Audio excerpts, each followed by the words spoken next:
Hi hello good morning friend जय जगन्नाथ। जो सस्ता एम्प्लॉय आउ बा सस्ता मजदूरी गोटे जगह मिले से हूँ आम घरे जी आम स्त्री थाए से बिना सैलरी बिना पैसा रे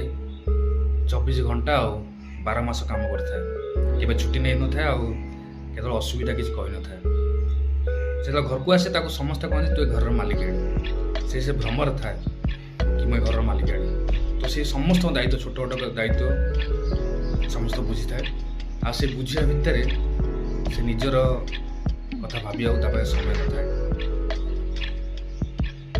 केतल माँ रूप केतल गोटे भौणी रूप बहु रूप स्त्री रूप से दायित्व सब बुझी थाए सत कथा कह गले से घर मेरुदंड थाए से केतल निज माँ घर को पलाए निज बाप घर पलाए तापर समस्त की महसूस हुए कि सतरे दायित्व बुझीगला जन जो से थाए घरे तार ये कष्ट तार समय आम देखिए अनदेखा करदे आम भावु कि हाँ गोटे स्त्री कर्तव्य बा गोटे मार कर्तव्य घर संभाल कि से घर संभाल पछरे केते कष्ट थाए केते मेहनत थाए से ही जना।